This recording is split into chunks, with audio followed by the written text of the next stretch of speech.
And welcome to the Pies presser. Leper is set to meet with Clayton Oliver in Sydney over the next coming days and much, much more. It's time to talk all things black and white.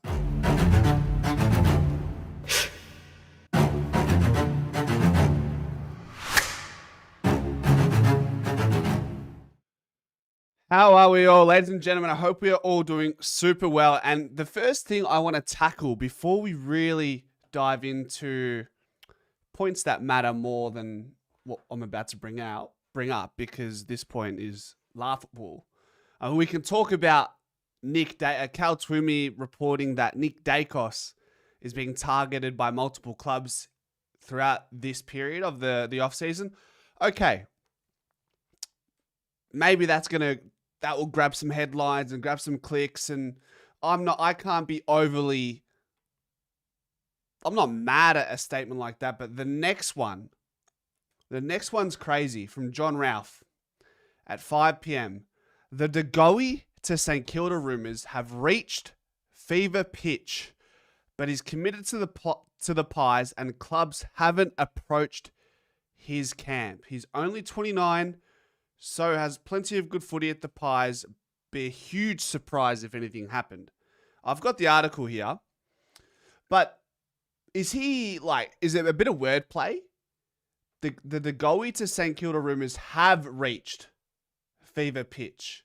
Is he insinuating it has reached fever pitch in times gone by?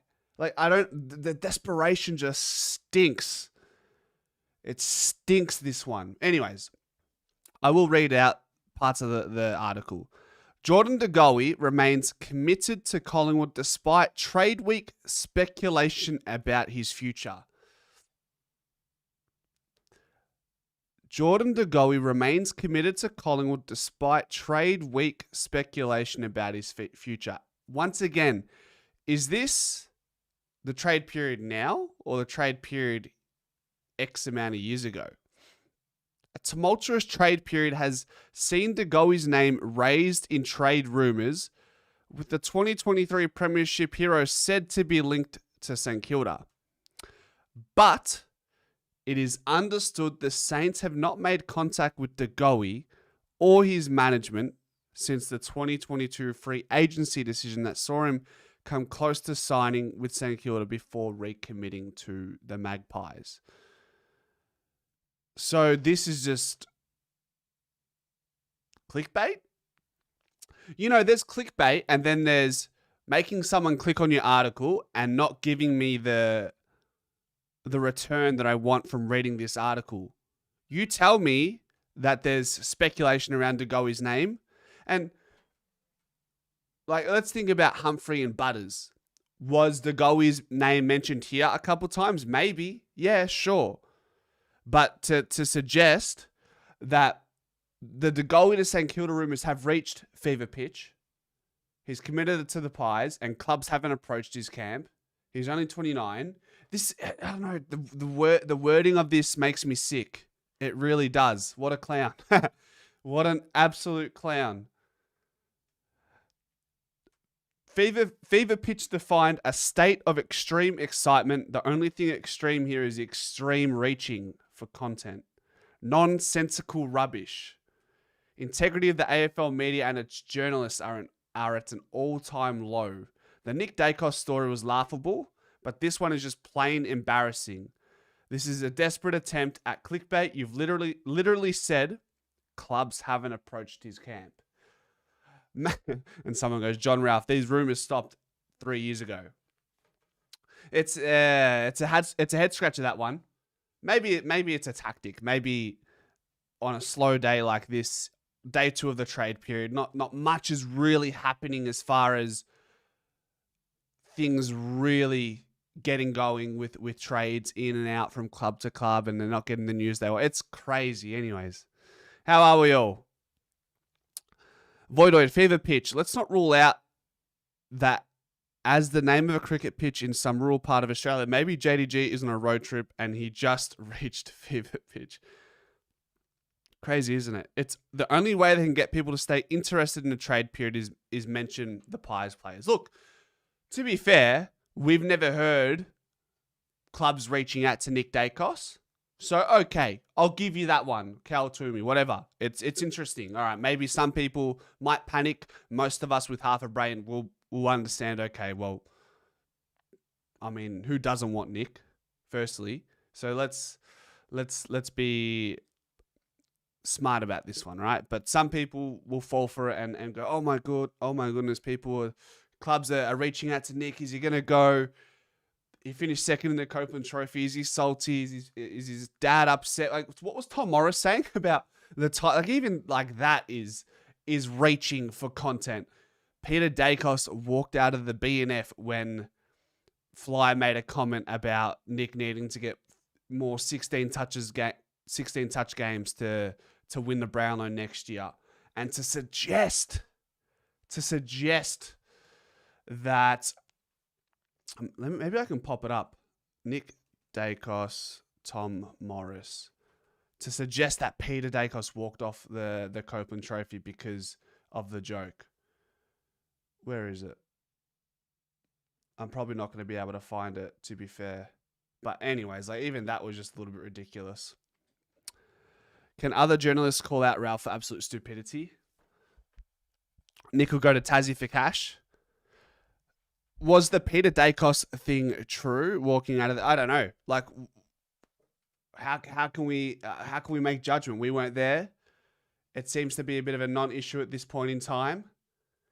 And meanwhile, Fremantle, West Coast, and Brisbane have organised a three-way trade. Okay, cool. Congratulations to them.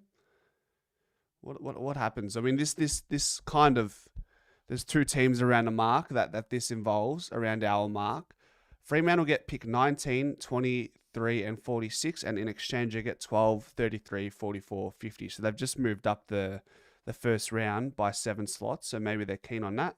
West Coast get Starcevic, pick 12, 33, 52, and they give 16 and 23. Yeah, right. Fair enough. And then Brisbane get pick 16, 44, at pick 50. Okay. So what did they give? So they gave pick 23 and 16. Okay, so 33 goes to Freeman. Okay. Anyways. Nick, actually a chance to leave? Nah, gig stay, my friend. Absolutely gig stay. I have a question about Tasmania. Talk to me, Teresa. Someone probably said, I wish Nick was available, and it gets twisted by the journos. Probably. You just... Collingwood names, they go a long way in the media world on Media Street. Oh yeah, you're an hour ahead now. What are you saying, Jared? Yes, the times have changed. That's right. Daylight savings. I've met Oliver a couple times. We don't want him. He's off, bro. I suppose I'll leave the judgment to the club. They're going to meet with him, and I'm sure they'll know every little thing about his past and his present and his potential future anyways. So that's that. Yes, Dad, I saw your text. So today marks 34 years since Pants Mullane passed away, October 7th, 1991. So what we'll do is we will 42 seconds of silence to acknowledge the 34 years since the day since Darren Mullane passed away. So starting 3, 2, 1.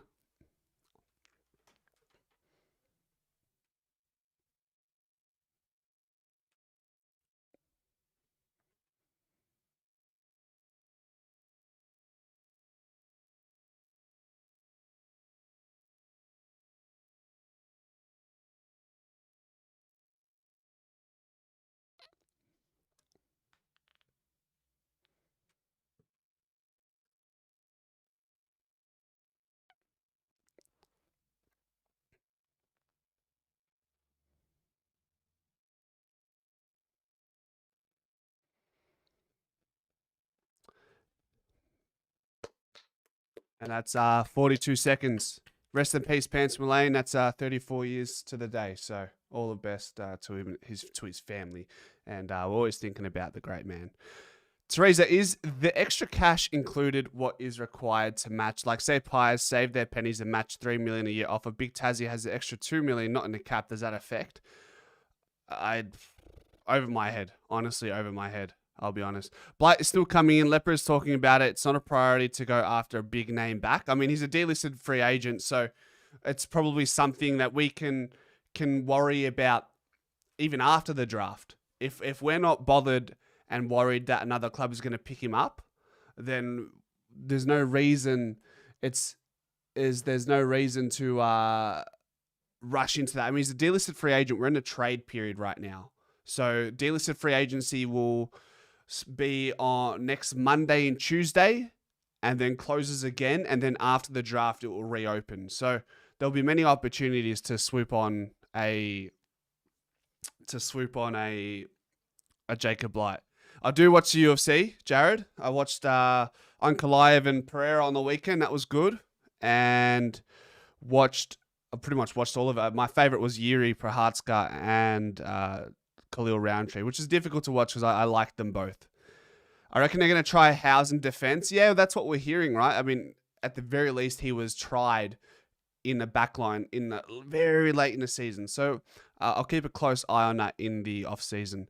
Benny Zero, thank you for the 5 gifted Pies footy memberships. Welcome, Dom, Vanders, HIJU, Lenny, and Prime. Appreciate you all. Watched Darren Mullane play in the good old days and was at the GW when we was at the ground when we won the 1990 grand final and he had the ball in his hand and threw the ball up. I remember that. What gives Tom Morris the right to ask the question or even be there? Privilege, huh? Crazy. It's like we did with Membry last year after trade period. We did it. Yeah, so we got to get our ducks in a row with the trade period first, and maybe next week we get him.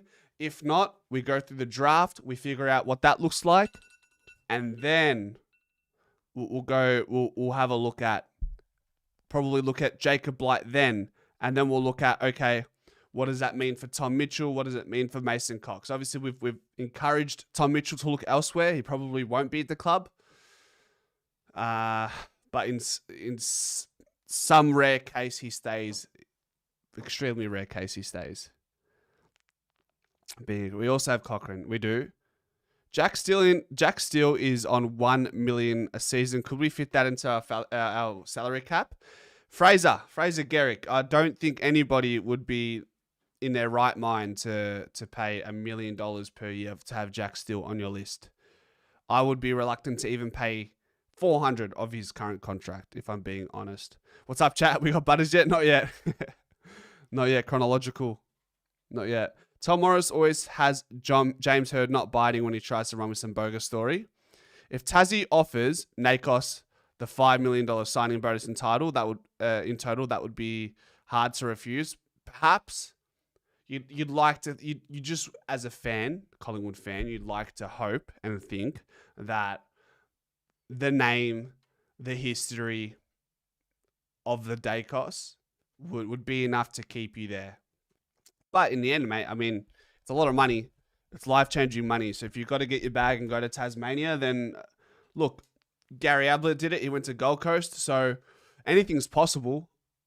I'm not just going to shut it down and say, nah, it's Nick. He's not leaving. Rah, rah, rah. But when Tassie comes around, we'll find out. I'm sure that will grow some serious legs at some point.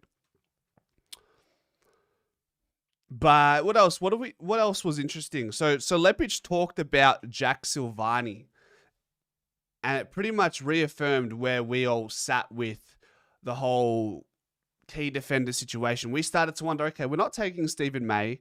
We didn't pay overs for Jack Silvani. And then Leper comes out and says, look, our priority isn't in the back line right now. We actually want to work on our forward line. So then you look at Jack Buller coming in, bringing in some youth, sending Myercheck away. And then you're also looking at the midfield, okay? So you got Nick Dacos, who's the head of the snake, obviously. What can Geordie bring? Throw in a Clayton Oliver.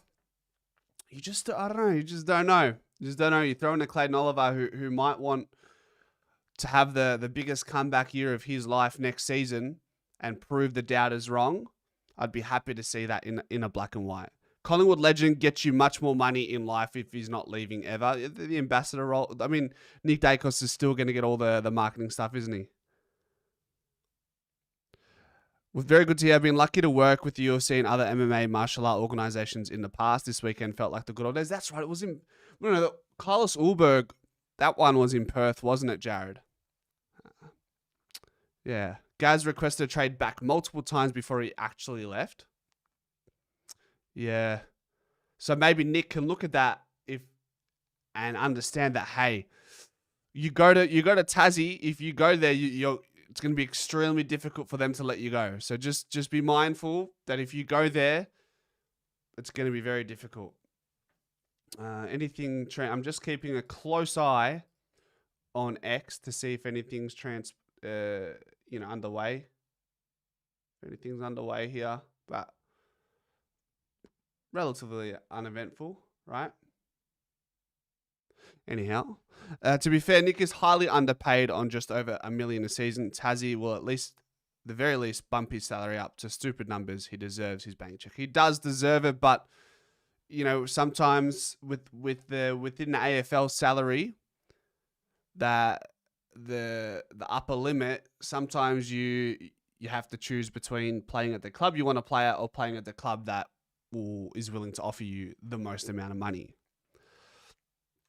McStay's, yes, another one. McStay's in for shoulder surgery. His injury is worse than they let on during the back end of the season. So that's another one. And I'm curious to get your thoughts in the comment section. Does that change your view on McStay and the way he finished out the year? For me, yes, it's not ideal to be injured, but if you're on the field, you are responsible for the performance you put out there. So for that reason, I will hold you to the same standard as the 22 other players on the field. And that might be harsh, but I don't regret any conversation we've had around the McStay name. Then you throw in the multiple role changes and down on confidence and then the shoulder injury. It's a lot to deal with, of course, but there are many adversities that many different players have to go through on a week-to-week basis. Personally, I couldn't even see Nakos living in Tassie. Who knows? Nick will not go to Tassie, knows the club looks after his father. We support our people forever. Hopefully it's enough. Tassie need an actual Brownlow medalist like Matt Rowell. True. It's going to be a sad trade period with a couple of possible B-grade role players. Damn, it's a pretty blunt way to put this trade period. It's certainly, I don't know. I think we're underplaying how significant a role Clayton Oliver could play. Just remember Tom Mitchell in 2023, and I think Clayton Oliver could have a better season than what Tom Mitchell had in 2023 if all things went the right way. So, and then Jack Buller, I mean, he might be a B-grade role player, but like if we read out what they said, what the Sydney List GM or someone from the list said, they said this: Jack caught us off guard a bit. We had no indication he was looking at a move. We understand his intention is to get to Collingwood. We will see how that one goes throughout this period. We did everything we could, and we had a compelling offer on the table. We are disappointed about it. So they really wanted to keep him. As we've said, he's served his apprenticeship. They got him through the mid-season draft. They put in all the hard yards to him, and now all of a sudden, seemingly, he wants out without them realizing that that was a possibility.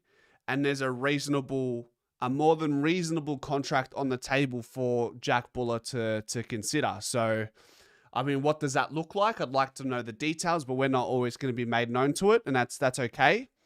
But all that matters is he wants to come to the Collingwood Football Club. Nails is contracted till the end of 2029. Nakos is contracted. Yeah, Gick is contracted. Absolutely. What's this, AB? What'd you say, AB?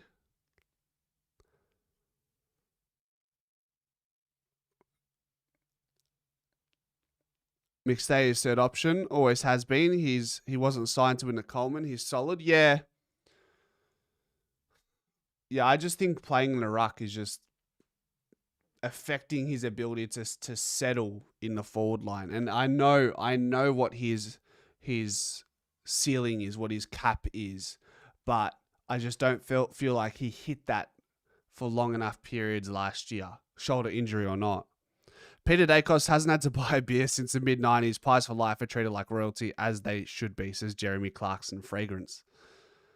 Oliver would for sure have a better season than what Tom Mitchell did in 2023.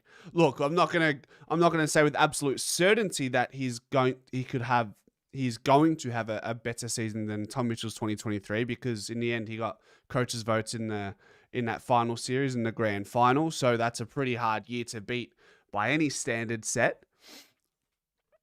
But like the guy's 28, 29. I think he's gonna want to write a little bit more about his story in the AFL. I just don't think he's quite done with his story. So, and I think he seems like a pretty proud guy and has not loved the way his time has come to an end at the D's. And yeah, I'm sure he'll be on his vengeance arc next year if he's at the Pies. Is that a good sign, Clayton, saying I like the Pies better than Melbourne? Did he say that? Where did he say that? Pies 2-3, 2-4? I'm telling you, pre-knee injury, he was looking good. Go watch all those games. Teresa, some of your untouchables at the Pies, Ned Long, Dan McStay. Who else is one of your favourites? Can't remember. I know you've come in and defended them fervently before, so we don't win that flag without Mitchell. People quick to forget. Not here. We remember. No interesting trades. Clicks are down. Better make up some Collingwood crap. That's the thought cycle, isn't it, Benny? For the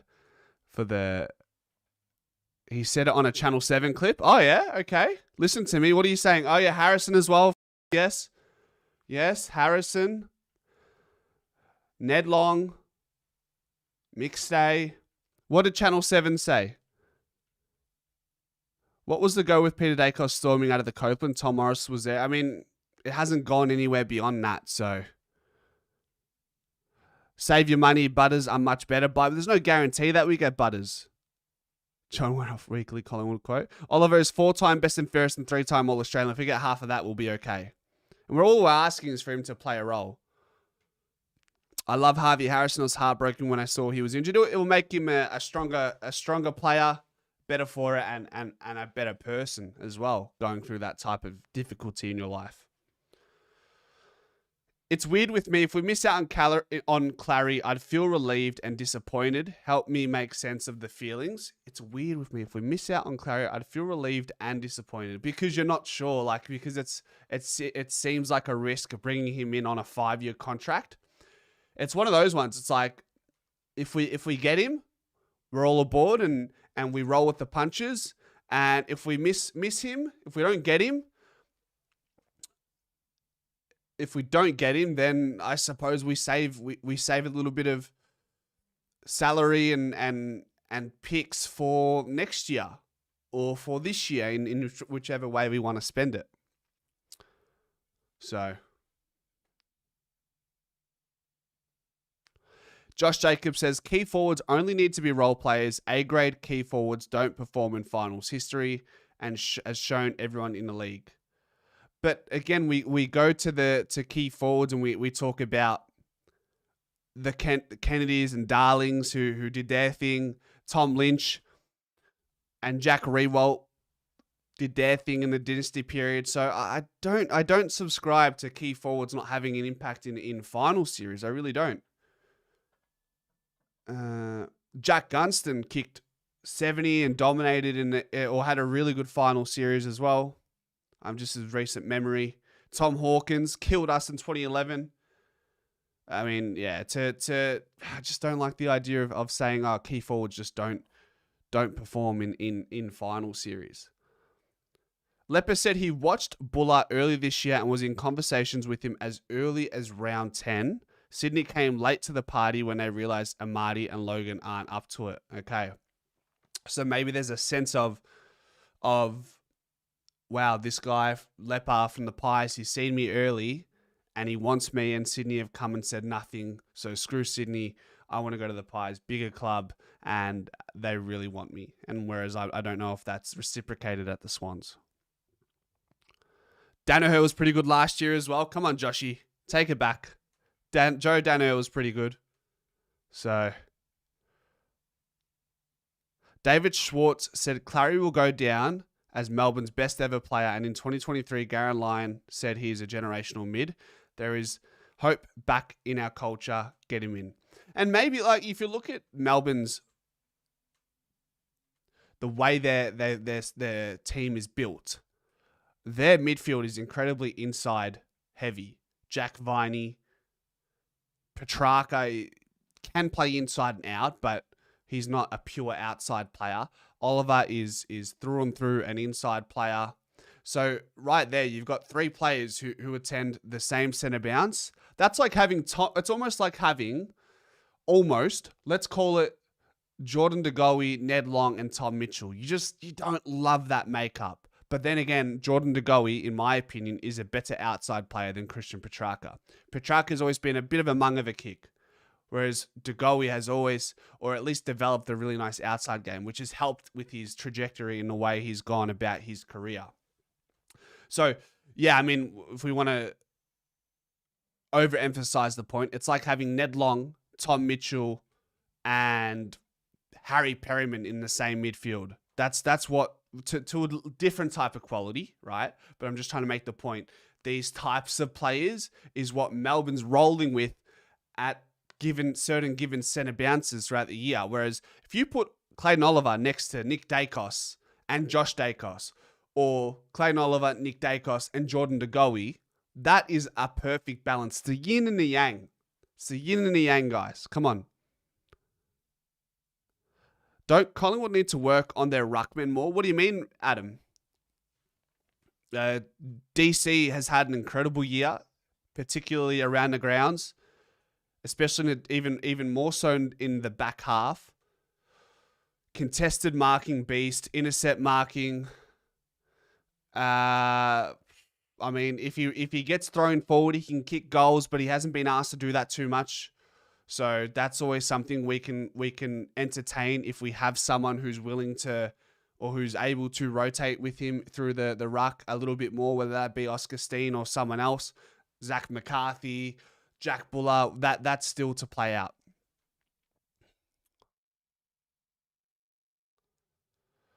Sydney showed faith. Too late to him. Their own fuck up. I mean, maybe that's what happened, Teresa. But you wouldn't think certain players are this salty and spiteful that a club decided later than another club who came to you that you're wanted. I don't look. Maybe that's what happened. But yeah.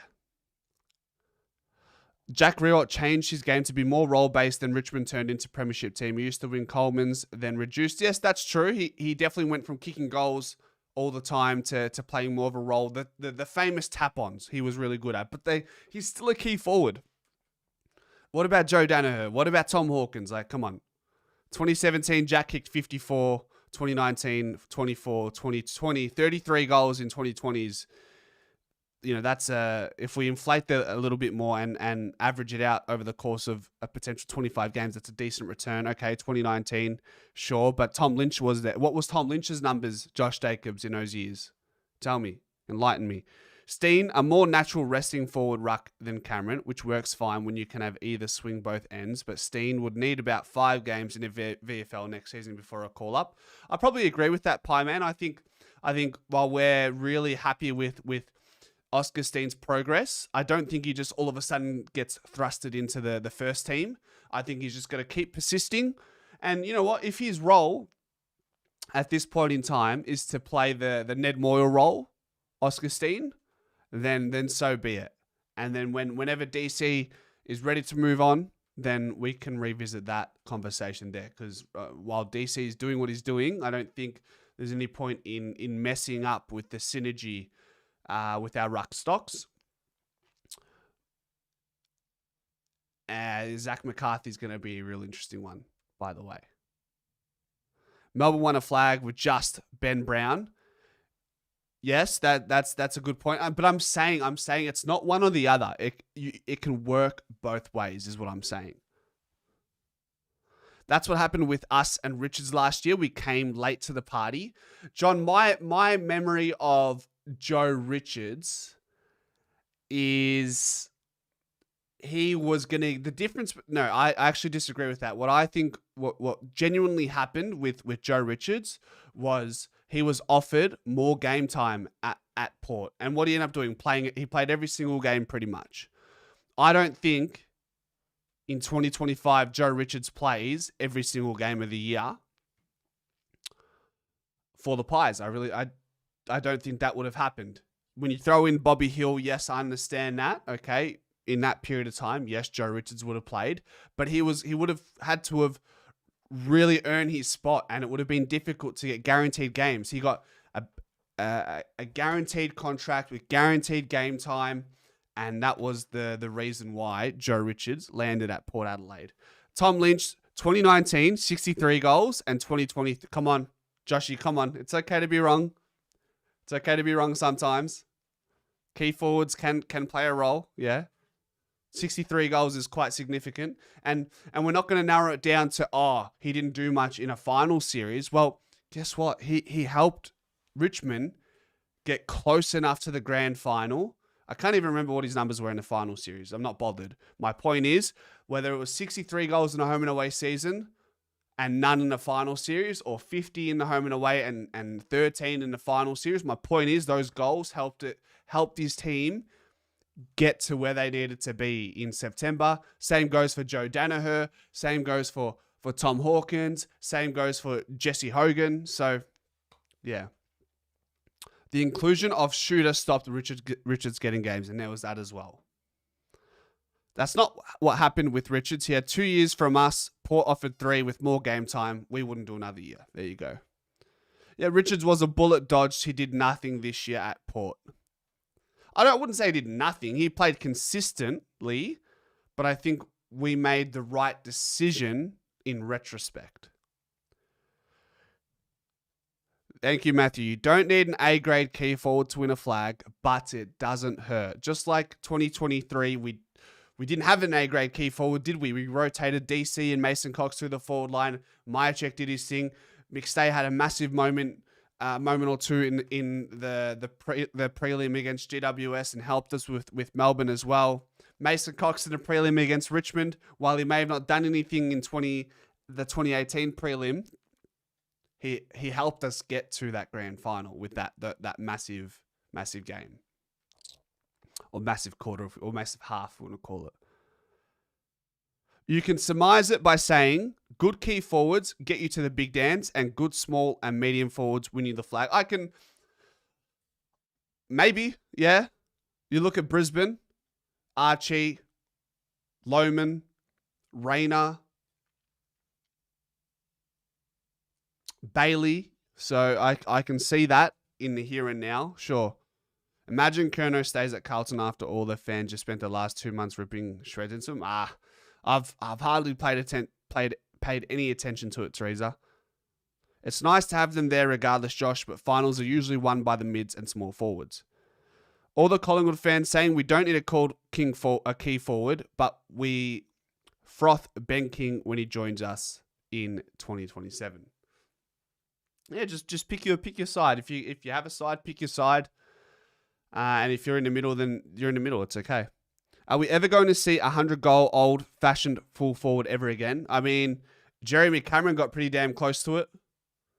By the way, Jeremy Cameron as well, Josh Jacobs. Is he not a key forward? Helped win a flag in 2022. He didn't dismantle us in the prelim, but he definitely had a big say in 2019 against us as a key forward. So Travis Cloak was goalless in 2020 grand final replay, but was big in the other finals and grand finals. He should have kicked 4 in the first grand final and we wouldn't have had a replay.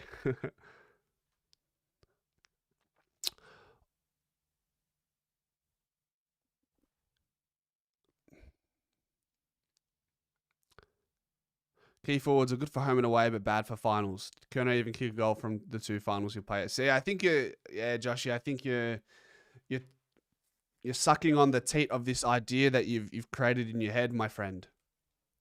I think you're too enamored by it. You're glazing your own point. I think you're wrong. I think you can go both ways, Joshy, but I'll leave it there.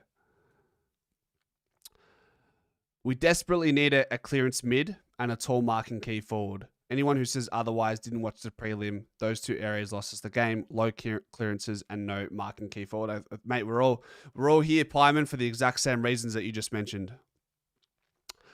Personally, I would choose Zach Butters, Sam Walsh, Zach Bailey trade before Ben King as a free agent.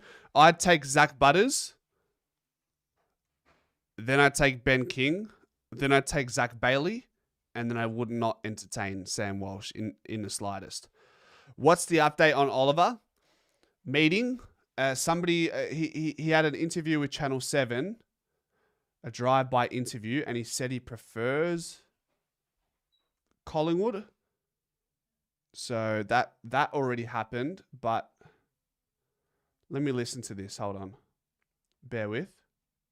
Football reporter Mitch Cleary has the exclusive details. Mitch, it seems Clayton Oliver can't get out of Melbourne. GWS inside on his foot, his left on his shoulders of that. Swipe it. You're also meeting the Pies sometime up here. What do you like about them? What do I like about them? Like them better than Melbourne, that's for sure. I guess how frustrating was to be told to look elsewhere by Demons? Frustrating? No, it's the business, mate, isn't it? That is a funny interview. I hope I don't get copyright because that was 7 News. But let me know. I'll know if I get copyrighted. Check 7 AFL Oliver to Collingwood. I mean, he said he like tongue in cheek. I like Collingwood more than Melbourne. 7 AFL. 7 AFL. Where's this? Nah, I mean, it seems like he. You can read into that however you want, but he's sort of like having a laugh at Melbourne at the same time. So, but it was funny. I think it's just more of a laugh. Like I think we need to wait for this meeting to happen first. While he might want to come to Collingwood, I think Lepper and Shane O'Brien and the whole list management team will thoroughly assess this and see if it's worth it in the end. After the interview, yes. This guy may grow on us. Mind the pun, Matthew. Clayton may grow on us, huh? That was funny by Clary. It was good. It's just the business, isn't it? It's just the business, isn't it? Clary and Geordie celebrating the 26th premiership together would be unreal to see. Oh, mate, they will not sleep. They will not sleep, those blokes. The key is to have a quality key forward that is not essential to your winning fortunes. He's so dominant that your gameplay can be dismantled if he's well held. I think that applies to any player, John. If you're too all chips in on one player to perform week in, week out, like a Nick Dacos or a De Goey or a whoever it will be. Anyways. Comedy-wise, yeah. Signing up, Swan 2.0 in the making. When is the meeting? Hopefully next couple of days, really. Fly will be a big test. Clary is very cheeky, and it'll be very interesting if Fly likes him. Is it more or less than 50% chance we get Clary? I'm going to say we are genuine. I would say 60-40. I say 60-40 because Clayton is from Melbourne, family's here, and GWS is not in his home state. And if he wanted to stay in Melbourne, then you'd think, okay, well, if he wanted to stay at the Melbourne Football Club, and he did, that would mean he probably doesn't want to leave Victoria. So, okay, what's the next best option? Well, let me just walk down to past Amy Park and knock down the doors at the AIA Vitality Centre and see if they'll have me. So I genuinely think his preference, without him stating it, is Collingwood. So I would say 70% Pies, 30% GWS. That's just an educated guess. I don't have any insight. That's just how I read the situation. I'll ask the question in the chat. Do you feel like Clayton Oliver is 70% leading towards Pies rather than GWS.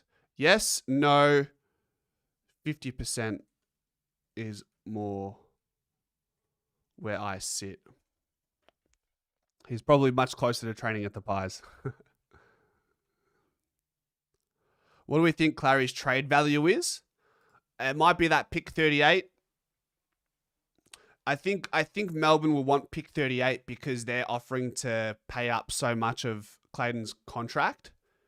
So you go pick 38 for Clayton Oliver, and then Myercheck comes into it as well.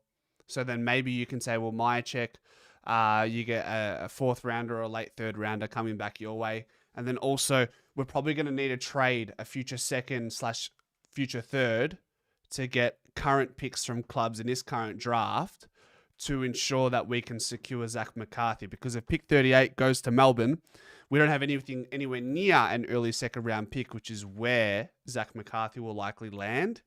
So we will need to access current picks in this draft using some of our future picks, whether it be second or third rounders, or definitely second and third rounders, to access this draft. You'll have to pay a tax net because you always have to pay more for the present moment being the 2025 draft. Would love to imagine Bruz lining up against Checkers one day. We might see it. We genuinely might see it. I would fly away from meeting with potential recruits. Let God, my tongue is all over the place today. Let Leper do it. Fly is cringe as fuck. Nah. We don't know. We don't know how they deal with it, man. I remember when I went to the airport once, I ran into the Melbourne Demons players. Clary was fast asleep on a chair sitting next to Cozzy. It caught me off guard. Clayton could use some love from Fly. He's been in a toxic environment. A little bit of TLC from Fly McRae, huh? Don't mind Fly meeting them, just not talking to the media about it. Poker face, Fly. Maybe he's too honest sometimes, huh? Myercheck and a future second they would want. Future second better for them as they would think we will fall off a cliff. Yeah, there's probably more. That's a good point, Josh. There's probably more value in a future second. But yeah, okay. So maybe we can work something out with Melbourne there. Let's have a look what Melbourne's picks are. Let's go Google Zero Hanger draft order.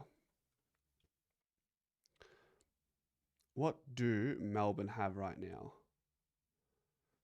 So I'm thinking pick 27 pretty much gets you McCarthy, right? From Melbourne. So what could we do? Let me try and muster something up here. I'm gonna write it down. So let's say, okay, what if we gave? I mean, I just don't know if there could be a number of clubs that we could get a second round pick for 27. So what if we ask for 27?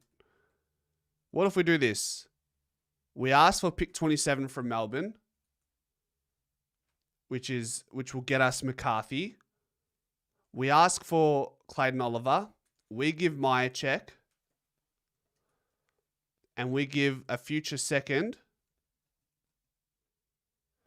And they give us a fourth rounder. We give a future second. We give Myercheck. And a future third. Does that make any sense? Because while we might fall off a cliff next season and that future second is worth more, Melbourne would be mindful that pick, as I said now, there's a tax. There's always a tax on paying for the present moment. So maybe I'm not sure if this is possible, but maybe we must offer 2 future thirds, 2 future picks along with a future second if you want something like that. I don't know if that goes anywhere. So pick 27, Oliver, fourth rounder for Myercheck, future second, future third, and a future third. So I don't know if you can do that. Too much? Anyways, there's many different clubs that we can work with to ensure that we get McCarthy. I can see a future second and Checkers and 38 going to Melbourne in return for Clary and this year's second for McCarthy. That's another simple way to put it. So that's another hypothetical. So that's 27 Oliver for Myercheck, future second, and pick 38. Does that do it? I'll write it down. So those are some possibilities, right? McCarthy to go around 35, I believe, and pick 35 is valued at 338 points. So maybe we don't even need that pick 27. So then really, like, 38 gets us close to 35. I don't know if he slides all the way down to 35. Maybe someone will make us pay. Someone might just make us pay earlier.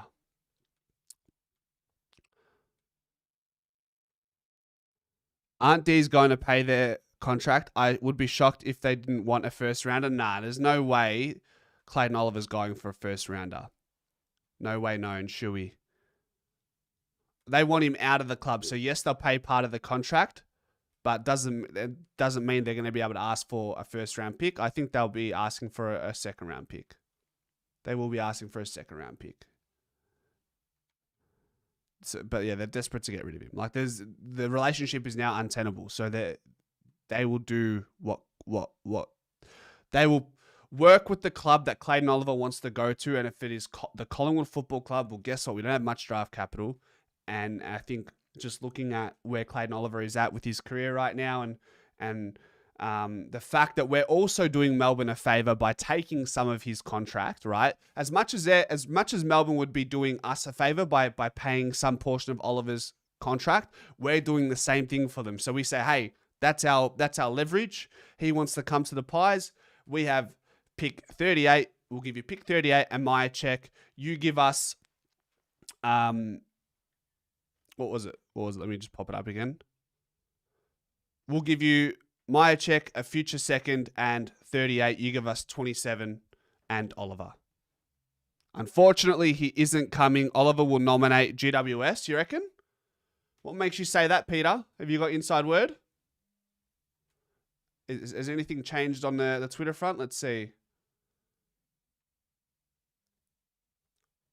Nothing yet. Nothing yet. Tell me why, Peter. What did we get for Grundy or Treloar? How do you mean? What did we? I mean, we did a salary dump. We traded him away for a bag of chips as far as draft picks were concerned, and we paid a portion of their contract. But I don't know the finer details. Yeah, tell me why he isn't coming, Peter. Too much. We need to get Buller as well. I've looked over a fair element drafts, and no one has him in the top 30. Fair. If Pies opt to choose out of Oliver, does that make them more likely to move on McGuan sooner? Well, at the end of the day, we've made it known to other clubs that McGuan is gettable. So out of respect, the club have done that to let clubs know that he's there on the draft table if he is taken. But, I mean, there's every chance that if he doesn't get selected in the national draft, then we could rookie list him potentially. Tom Morris on 9 News just said Oliver is favouring GWS. Okay, interesting. We'll see. Grundy second round. He's trolling even in the audio 100% GWS. We'll see. We'll see. I mean, if Leper is confirmed to fly out to see Clayton Oliver, then there's some interest there, and he might be leaning towards GWS, but I wouldn't be willing to say Collingwood is out of the picture.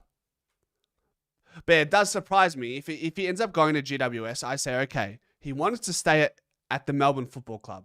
He wanted to stay there. So maybe, doesn't that insinuate he wants to remain living in Victoria? Maybe, though, this is his opportunity, now that GWS are keen on him, that he has an opportunity to move out of the bubble and relocate and reset.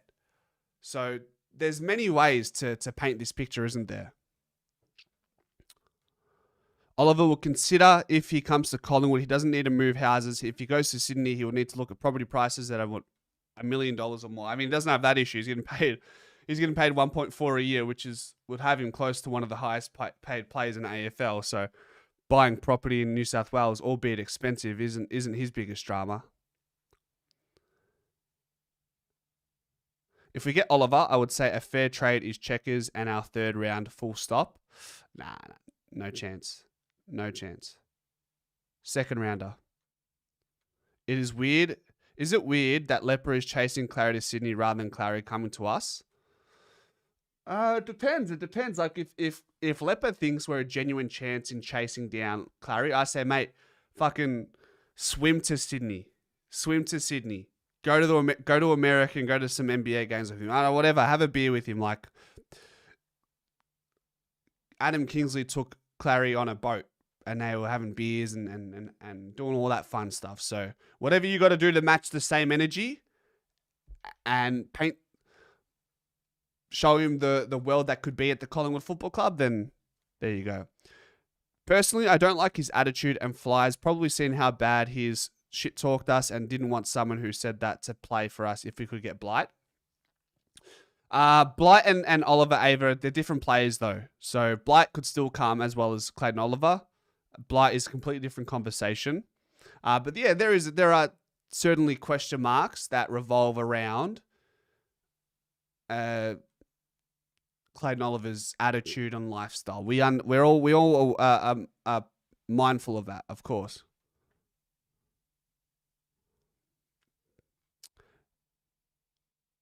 GWS are pitching the Hogan Stringer conversion therapy to Oliver. Yeah, and that's not going to work. That's not going to work for the black and white, is it? The fact that Hogan has turned around his career and perhaps his life. Stringer's had a pretty seamless transition, barring the injuries. So, anyways, look, the point is, guys, if we get Oliver, great. If we don't, we just move on. We really do. As a fan base, we will move on. It's okay. But it'd be nice to have him. This would be a nugget in the trade period. It really would be a steal, a trade steal, in my opinion. But it would definitely hurt more than us moving on from a Stephen May, just looking at the age profile.